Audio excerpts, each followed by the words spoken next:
Good morning, everyone. Welcome to the Unitarian Universalist Church of Tarpon Springs. Thank you all to those who are coming in person, and thanks also for those at home tuning in. If you're at home listening, would you please mute your microphones so the service can begin?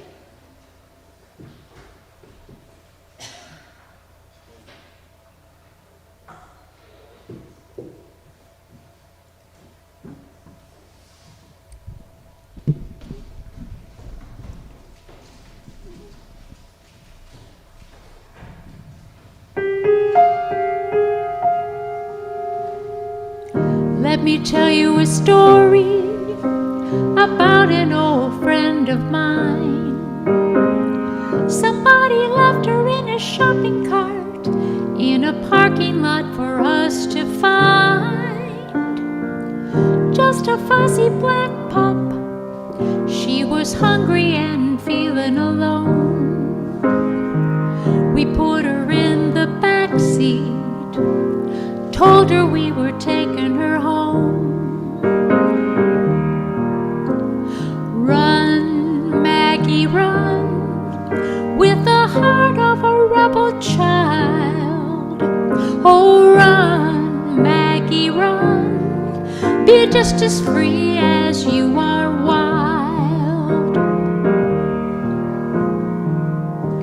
A few kids later, we moved out on the farm, and she followed those kids around. Yeah, she kept them safe from harm, and she loved to chase squirrels and playing out in the snow.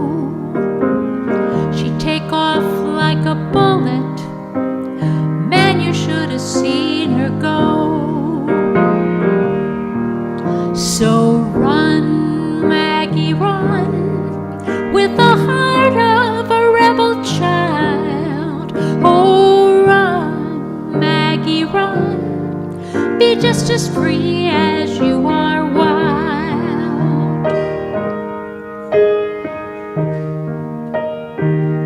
It was raining on a Monday, the day that Maggie died. She woke up and couldn't use her legs, so I lay down by her side. She put her head on my head like she'd done so many times. I told her that she was a good dog, then I told her goodbye. Yeah, run, Maggie, run, with the heart of a rebel child. Oh, run, Maggie, run, be just as free as you are wild.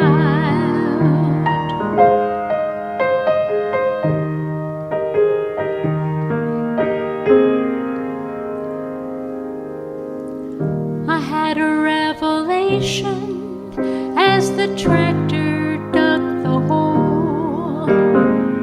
I can tell you right now that a dog has a soul. And I thought to myself as we buried her on the hill, I never knew me a better dog, and I guess I never will. Run, Maggie, run, with the heart of a rebel child. Oh, run, Maggie, run, be just as free as you are wild.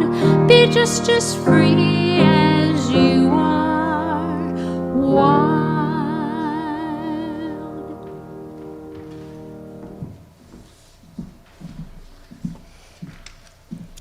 Welcome, dear friends. Welcome to our spiritual home, the Unitarian Universalist Church of Tarpon Springs.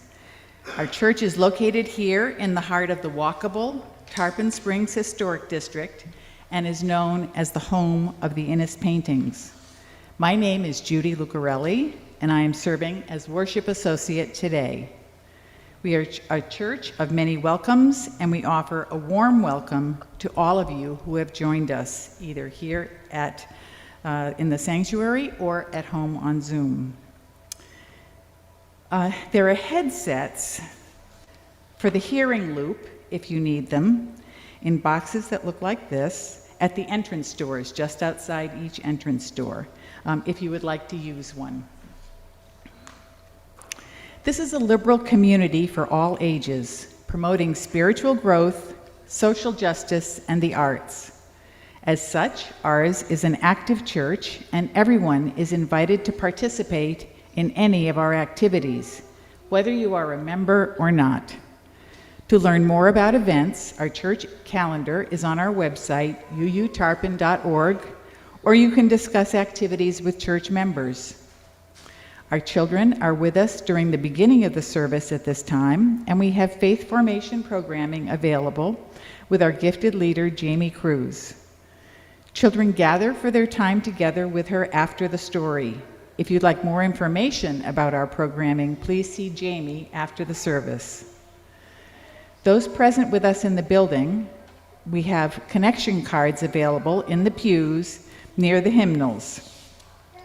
If you fill one out, front and back, and put it in the offering plate or give it to one of our greeters, we will be able to keep in touch with you. There are also small cards to write any joys or sorrows that you would like to share at the end of the service, with me reading it instead of you saying it. If you want to say it yourself, you don't need to fill in the card.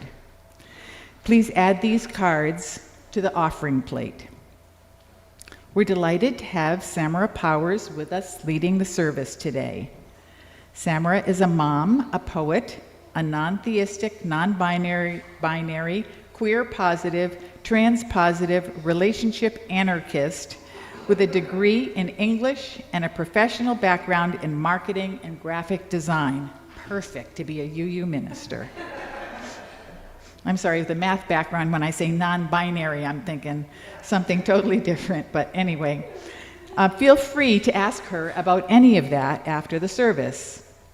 She is currently a full-time seminary student at Meadville Lombard Theological School and has been active in the UU Fellowship of Gainesville as a worship associate, a member of their last Ministerial Search Committee, and team lead for the Relationship Advocacy Team. She is a certified facilitator for the OWL curriculum for older adults. She co-houses with another single mom in Gainesville, Florida. Music is provided by our music director, Bonnie Whitehurst. Bonnie will be singing throughout the service, and you are welcome to sing along wearing masks during the songs and hymns. But the dog's name was not correct. I'll tell her what the correct name should have been afterwards. Again, welcome. We light our chalice with these words from Melanie Davis. Under the right circumstances, playing with fire is a delight. Imagine being gathered around a fire pit as the crackling flames invite us to sing, dance, and roast a marshmallow or two. Our chalice also invites us to play, although with ideas rather than with marshmallows. The flame encourages us to explore who we are, who our neighbors are, and where we are on our spiritual journeys. Today, we light this chalice in the spirit of play. Let us trust the light to guide us in this hour and in the days to come, finding joy along the way.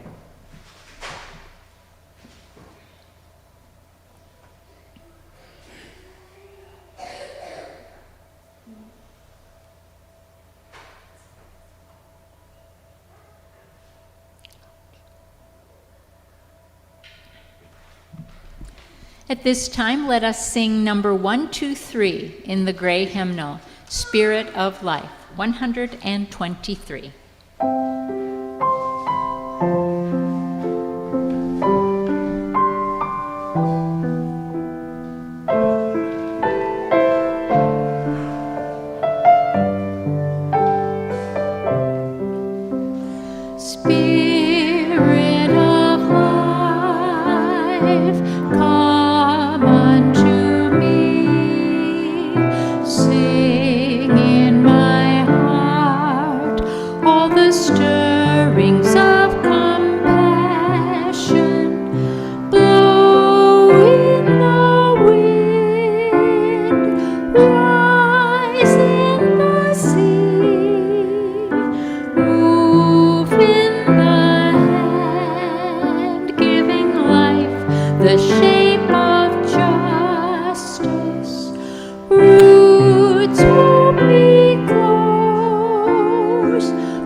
Good morning. My name is Samara or Samara. I use she and they pronouns. And I am a tall, middle-aged, white woman, non-binary woman with my long dark hair done up in a messy bun on top of my head and held with sticks. And I'm wearing all gray clothing, which is my power color. I come to you from Gainesville, Florida, my hometown, which is the traditional lands of the Seminole and the Timucua. Oops, wrong thing. I have a story to share, which is a classic. Some of you may be familiar with Where the Wild Things Are by Maurice Sendak.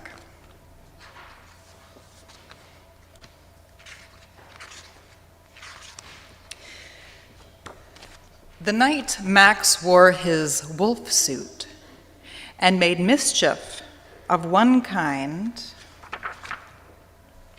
and another,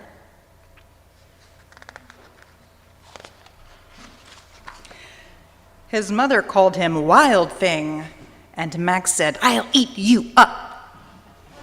So he was sent to bed without eating anything.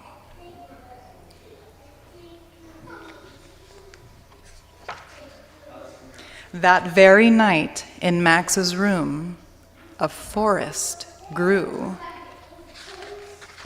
and grew and grew until his ceiling hung with vines and the walls became the world all around. And an ocean tumbled by with a private boat for Max, and he sailed off through a night and a day, and in and out of weeks and almost over a year, to where the wild things are. And when he came to the place where the wild things are, they roared their terrible roars and gnashed their terrible teeth and rolled their terrible eyes and showed their terrible claws. Till Max said, "Be still," and tamed them with the magic trick of staring into all their yellow eyes without blinking once, and they were frightened and called him the most wild thing of all.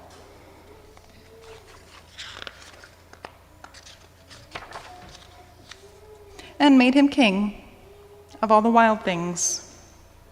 "And now," cried Max, "let the wild rumpus start." I feel like that's a sound effect for a wild rumpus. There's got to be more than that. Wee-ah, wee-ah, boom, booga, boom, booga, boom, booga, boom, booga, boom, booga, boom, booga, boom, booga, boom. And look at there's Max, the king of all the wild things. A boom, booga, boom, booga, boom, booga, boom, booga, boom. "Now stop," Max said, and sent the wild things off to bed without their supper. And Max, the king of all wild things, was lonely and wanted to be where someone loved him best of all. Then all around, from far away across the world, he smelled good things to eat. So he gave up being king of where the wild things are.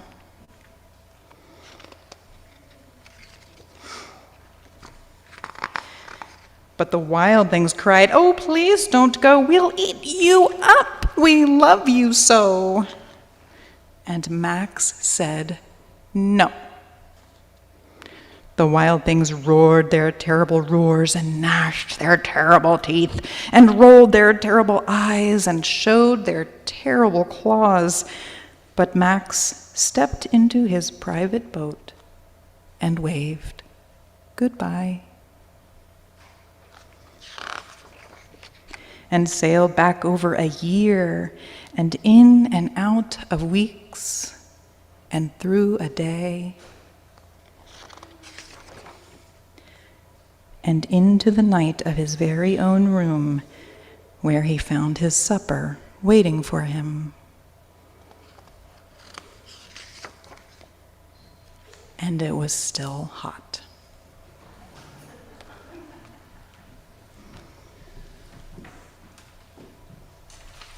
Now we will sing the children to their programming, and I will light this candle to send our love and light with them. Go now in peace, go now in peace. May the light of love surround you everywhere, everywhere you may go. Go now in peace, go now in peace. May the love of love surround you everywhere, everywhere you may go.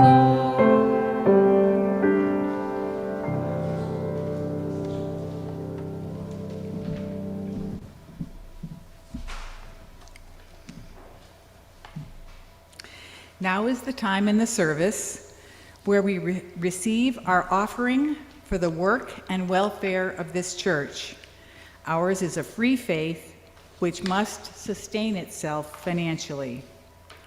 Please go to our website, uutarpon.org, and click the donate button, or you may mail your offering to the church at 57 Reed Street, Tarpon Springs, Florida, 34689.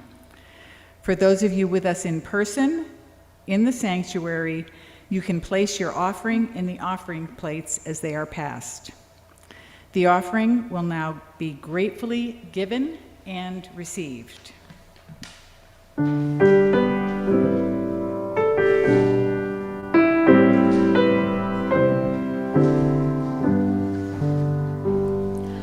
I gave all my oxygen to people that could breathe. I gave away my money, and now we don't even speak. I drove miles and miles, but would you do the same for me? Oh, honestly. Offered you my shoulder just for you to cry upon.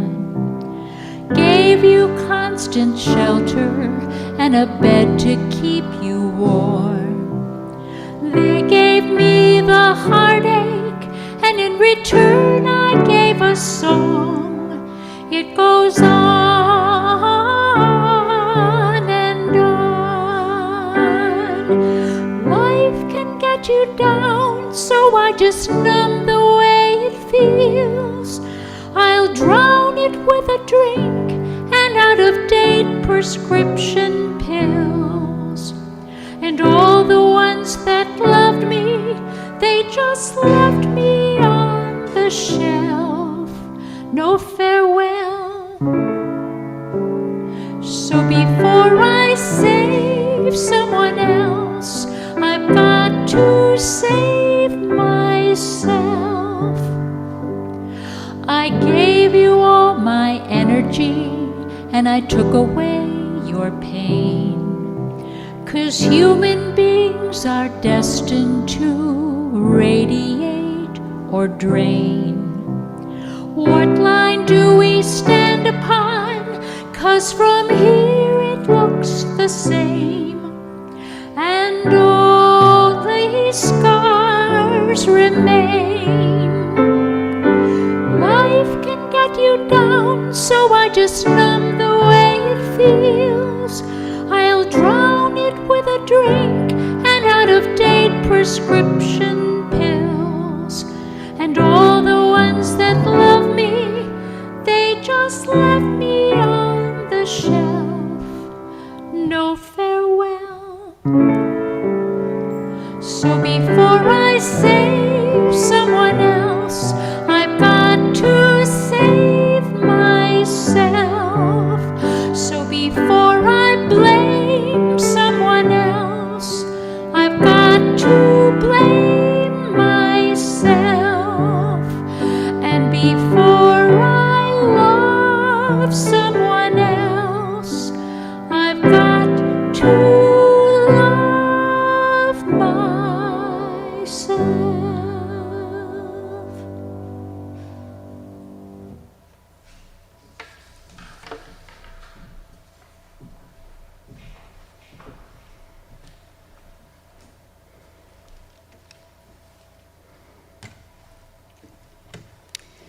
I have a reading for you today, adapted from a scientific abstract for an article called The Nature of Feelings, Evolutionary and Neurobiological Origins by Antonio Damasio and Gil B. Carvalho.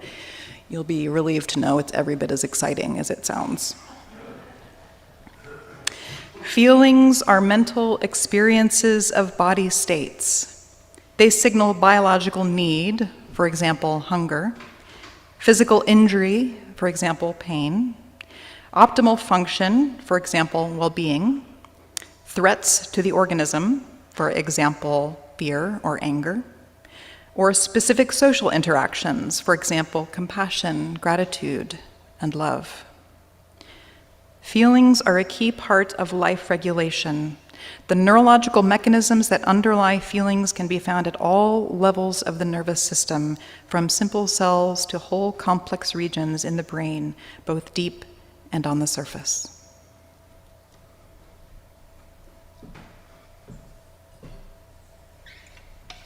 Just going to let you absorb that for a second.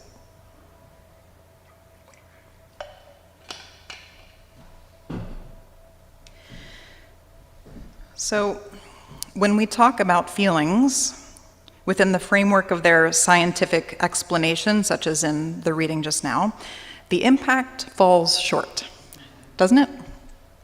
All of those facts are biologically, chemically, even observably true under a microscope. But when we get down to the nuts and bolts of how we humans experience feelings, it gets a lot messier, doesn't it? The science talks about the dry facts, the data. But when you put the data in motion, turn it into information, into the reality of daily life, we need a different set of tools with which to understand. I want to take a moment and clarify that for today's message, I'm in no way referring to feelings with respect to mental health concerns, which may be clinical, and if I'm describing you, then you have my love, and please know that you are not alone. For the purposes of this talk, then, what does that different and more personal set of tools look like? How do we get a handle on those seemingly chaotic, irrational, wild things called feelings? One solution I came up with a few years ago was simple, though maybe not easy.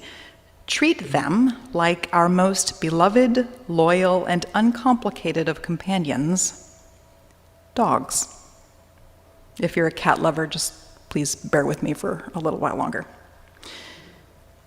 What do we love best about dogs? Whether you yourself are a dog lover or you know someone who is, you're probably familiar enough with the sentiment behind this quote from Annie Lamott. She writes, "Dogs are the closest we've come to knowing the divine love of God this side of eternity. They love me all the time, no matter what." Their unabashed native innocence and the way they can feel so close and bonded to our souls, they're utterly guileless, authentic, even predictable. In the simplest sense, what you see is what you get. Incidentally, just now, were you thinking that I was describing feelings or dogs? You'd be right either way. But let's take a minute for a crash course on dog psychology. You see, dogs are pack animals. Now, humans, we love our social order and frequently arrange ourselves hierarchically, for better or worse. But for dogs, it's built into their bones. It's in their genes. The alpha is the leader of the pack, large and in charge. In the absence of an alpha, a dog will naturally attempt to assume this role because it's how things are. Despite all the love, loyalty, and endless generosity of spirit, well, dogs are dogs. In the pursuit of alpha status, they can get rowdy, possessive. To our human sensibilities, they misbehave, and gloriously. Dig where they're not supposed to dig, run away, bark maniacally for no apparent reason, fail to listen to verbal commands, and generally make our lives, and possibly our neighbors' lives, utterly miserable. And you may know what it's like when a dog is twisted against her own nature and is trained and abused to become vicious, such as that otherwise most mild-mannered, loyal, sweet, and loving of breeds, the pit bull. Now here's the domestic formula, right? Bring it home, bring it into the house. The dog recognizes the human or humans as its pack. If there is no pack leader, we're looking at you, humans. If there is no pack leader, then meaning that the dog owner doesn't behave in a way that the dog understands as being dominant and therefore in charge of pack security and welfare, the dog will step in. It will attempt to become alpha with all of those behaviors that I described, which means you are no longer in charge, human. So where do feelings fit into all this? One theory suggests that emotions evolved to keep our various evolutionary adaptive strategies in sensible order. Adaptive strategies like face recognition, mate choice, heart rate regulation, sleep management, or predator vigilance. Emotions, then, help us prevent conflicting input from what might, in a way that might compromise survival, right? Such as helping us choose not to fall asleep during a bear attack. Now, feelings are the support system to coordinate these various inputs. And while the average person doesn't often run into attacking bears these days, the idea of a support system stays with me. Our emotions do serve a purpose. They serve us and fulfill an important aspect of social life in that they keep us connected with ourselves and with each other. That idea of bonding, of order, of pack. When a loved one dies, we feel grief and loss. We share that grief with others. When we witness injustice, we feel anger. We unite in our anger with others to effect change. Seeing the light of understanding dawn on a child's face as she learns and grows, the species continues despite diapers and tantrums. These moments of feeling are the building blocks of a connected life and arguably of a sustainable society, but they can also be the wedge that tears us apart. Emotions arise spontaneously in response to any number of factors, but it's what we do with them after they've been given to us that will demonstrate whether we're building or tearing something down. You see, feelings, like dogs, need a balance of our attention and our loving guidance to thrive. Feelings, like dogs, need a secure place within the hierarchy of priorities in our life. And as irrational beings, feelings, like dogs, need to know when it's time to get off the couch. It's up to us to provide the guidance of our own feelings, to make those determinations. Because if we let joy, grief, rage, or fear, or any of them get into the kibble on their own, they will run roughshod over our lives. But think of it not as ownership, but stewardship. Having a relationship with our emotions sets the tone for our feelings as being precious companions rather than integral or even intractable features of our identity. The ability to draw this line may not come easily. It may even seem like I'm asking you to cut yourself off from your emotions, but in fact, I'm asking the opposite. I'm proposing that having a deeply healthy emotional life, whatever that may mean for you, means letting your emotions serve you rather than being subject to whatever is the latest wave of brain chemicals that's coming down the pike. This may mean taking a breath before responding to an angry neighbor, or remaining calm during a protest, or lifting the lid on an uncomfortable old feeling in order to let healing begin. There is balance that can allow the space for our emotions to find their needed expression while our essential selfness remains alpha. Here's an example. There have been any number of times that, as a parent, I have 100% and without doubt irrevocably ruined my kids' lives by asking them to do chores. The sheer insult of being asked to empty the dishwasher in the morning demonstrates itself in a rich tapestry of body language, tone, and vocabulary. And their feeling in that moment is totally real and totally convincing to them. And yet we as adults, well, most of us, have gained the perspective of experience that tells us, hey, it's not that big a deal, right? Okay, well, I did say most of us. So has anyone, as a parent or guardian, said to a younger person in their care, well, moaning about it is just going to make it worse? That's the sermon in a nutshell. By the way, I could probably just go home now. You see, as alphas, we gain the perspective that it's just the dishes.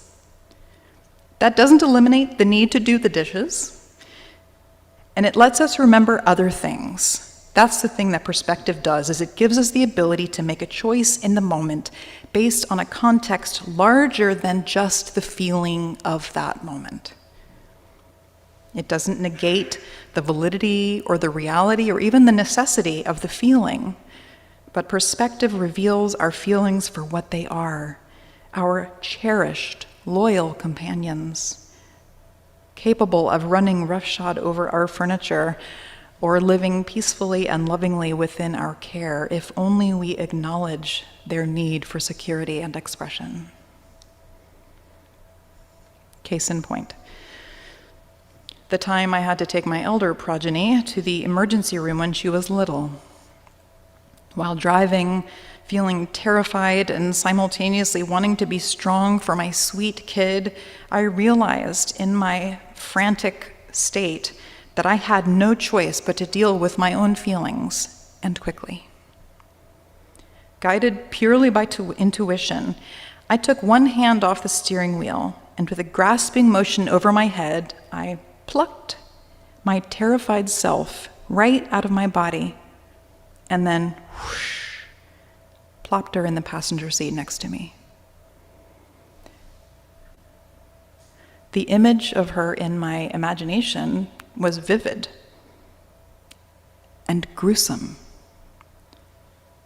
Without consciously choosing how this might unfold, this shape in the passenger seat appeared as if she were the victim of horrific trauma, honestly. She was a burned up husk in the shape of a person, barely more than bones, shriveled, with a rough, blackened face, body, and limbs. She hardly looked human. But what was left in me after she was not in the driver's seat anymore was a calm and determined mom, available and present and on point with caring for my kids' immediate need and distress. And even with some attention left over to kind of marvel at what had just happened, to consider how this figure looked, and to think about compassion for her. And that is all I had done, was put my heightened distress in the passenger seat, quite literally. That was the hierarchy required by my values and my priorities of that moment. I had alpha'd my distress and the disarray it was leaving in its mental wake. I was not denying the feeling, but I could not let it have free rein anymore and have me still be a functional person, available to tend to my kid and to drive safely without distraction. in that motion, I had asserted my authority over my emotional landscape. And weirdly, it let me love her. This distressed golem. Poor thing, right? She was still a part of me, but she didn't seem so big and scary anymore when she wasn't in the driver's seat heading to the ER with my 3-year-old. And that didn't seem so big and scary either. I wasn't happy. I wasn't carefree, but I felt powerful and more assured and aware. I felt spacious.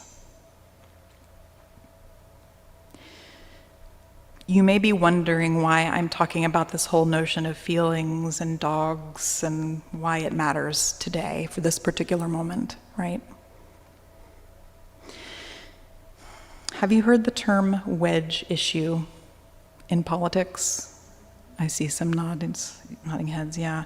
I most recently heard it during a Side with Love training that I took in response to the spate of anti-trans legislation that was and still is inundating various state legislatures. And now with the recent Supreme Court decision, as anti-abortion laws are also currently churning their way through these systems as well, it feels more important than ever to honor our feelings without letting them drive us to distraction or worse. Systems of oppression thrive on hate, and hate thrives on fear.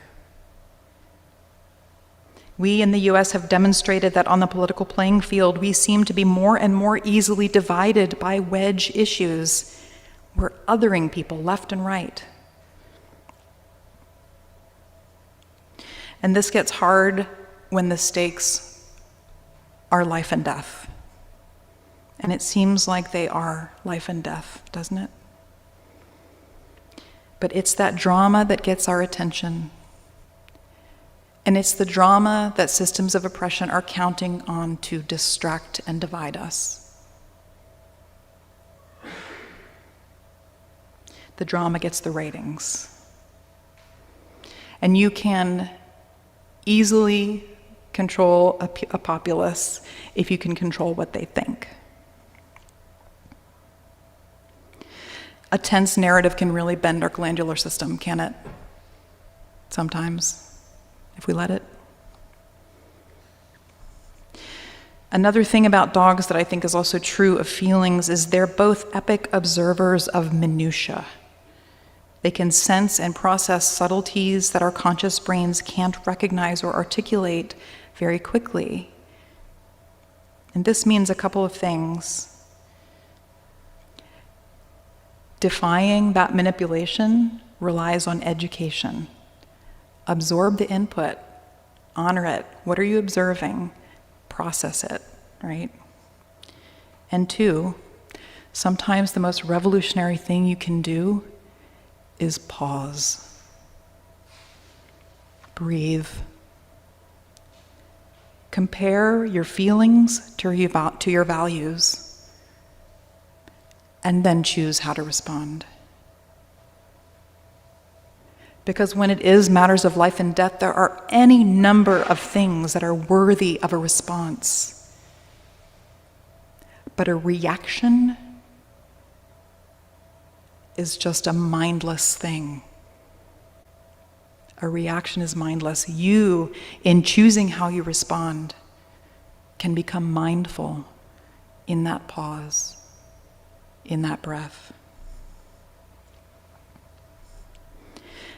If you harness your emotions, you recognize and value them for their gifts and understand their limitations, because life is complicated and messy, and feelings are a beautiful, necessary, worthwhile one-trick pony.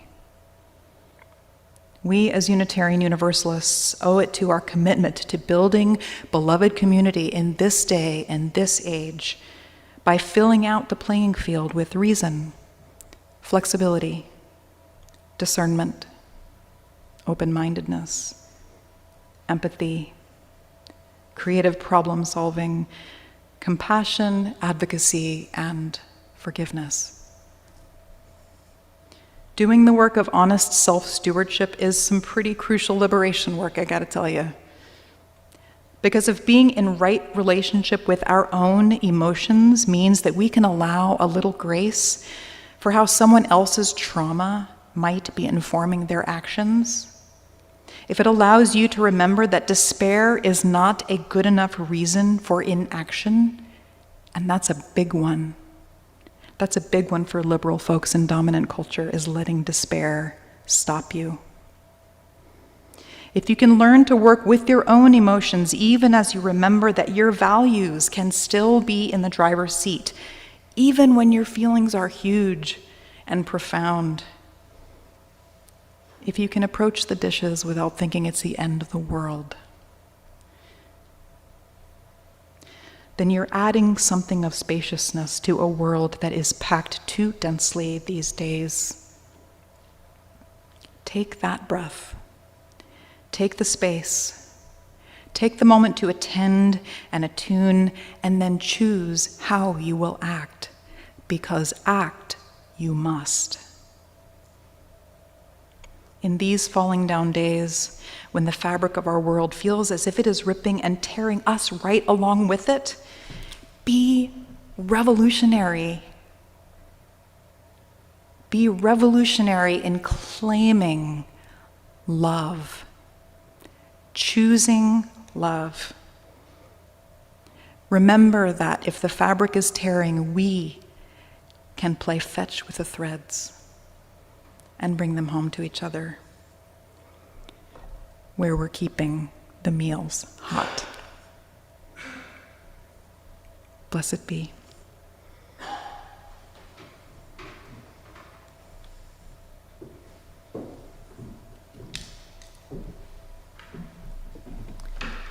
Please turn to hymn number 1012 in the Teal hymn book, 1012, When I Am Frightened.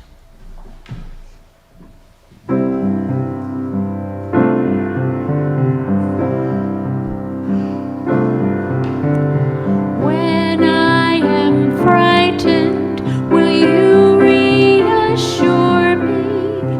When I'm uncertain, will you hold my hand? Will you be strong for me? Sing to me quietly. Will you share some of your stories with me? If you will show me compassion, then I may learn to care as you do. Then I may learn to care. When I am angry, will you still embrace me? When I am thoughtless, will you understand? Will you believe in me? Stand by me quietly. Will you share some of your questions with me? If you will show me acceptance, then I may learn to give as you do. Then I may learn to give. When I am troubled,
That was a lot. Go forth in simplicity. Find and travel the path that leads to compassion and wisdom, that leads to happiness, peace, and equity for all. Welcome the stranger with curious sniffs. Open your heart to a world in need of healing. Seek your own healing in sacred solitude and blessed community, and in the pets and scritches of your packmates. Be courageous before the forces of hate. Be alpha over the wedge issues of our lives. Hold and embody the delightful chew toy of the common good that serves the needs of all beings. Go in peace. Go in joy. Go in a tumble of play. Go forth in the love of dog. Amen. For my postlude, I chose a song that I learned from when I was with the synagogue, Im Ein Ani Li Mili, and it's a musical rendition of Rabbi Hillel, who it's very ancient religious leader, sage, and scholar in the Jewish faith. And he's known for these words. He's known for sort of a Jewish golden rule kind of thing, and also these words: if I am not for myself, who will be for me? If I am only for myself, what am I? And if not now, when?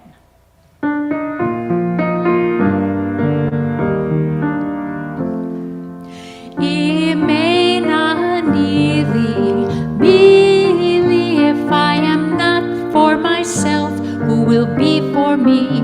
Ukshehani la'atzmi mani. If I am only for myself, what am I? V'im lo achshav matai. And if not now, if not now, when? Hillel was a rabbi, and he told us what to do. The first part of his lesson said, you must be true to you. You have to love yourself if you expect that others should. Having self-respect is something special, something good.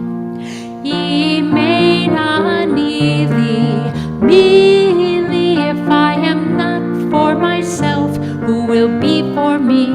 Ukshehani la'atzmi mani. If I am only for myself, what am I?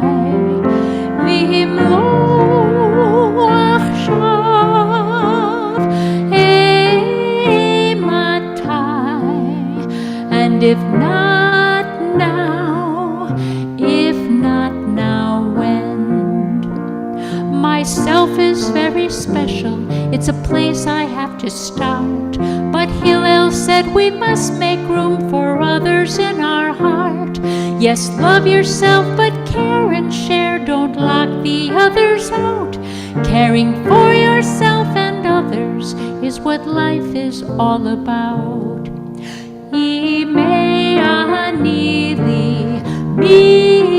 If I am not for myself, who will be for me? Ukshehani la'atzmi mani. If I am only for myself, what am I? V'im lo achshav matai. And if not now, if not now, when? Life is short, the time flies by, and just before you know, today becomes last weekend, then a long, long time ago. Hillel says, do what you must, act now, today, don't wait. Decide what is important, do it now, it's not too late.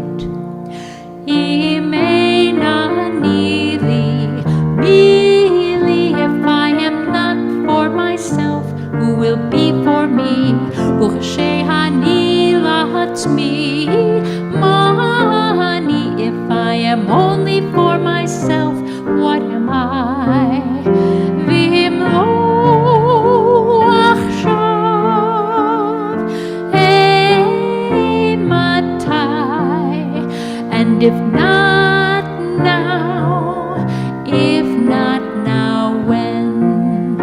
And if not now, if not now, when?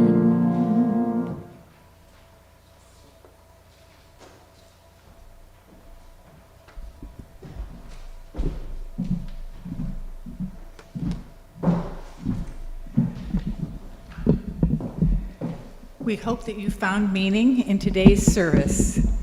We extinguish the chalice with these words by Deborah Burrell.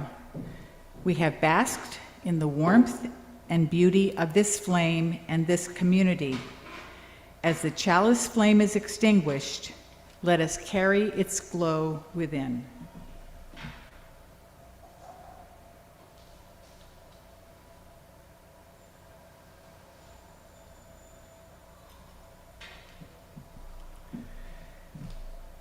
And now, announcements.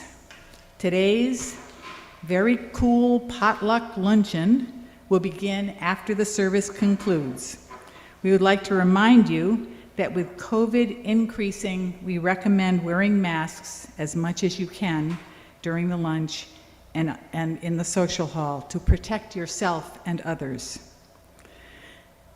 Does Susan Fogel have an announcement? Yes, I do. Okay, you can come to this microphone. Okay. I don't have to go up the steps. Yes. Well, good morning, everybody. As you know, we were trying to create more readership in the newsletter, Connections. And we ran a contest. We put an icon in one of the stories. You had to click on it, go to a form, and then at the end of the time that we allotted, Tammy would pull a name from a hat. And she did. And it was one of our visitors named Albry, but she's not here. So she very graciously, and I have the $10 here, asked that we choose another name. And guess what, Greg? The $10 are for you. and everybody, I wanted to buy a gift card to give to him because everybody said he's not going to take it or he'll put it back in the plate. So we'll put it in the plate, okay? Thank you, Greg. So we're going to have another contest in August. $10 if you find the icon. We want you to read Connections. Thank you.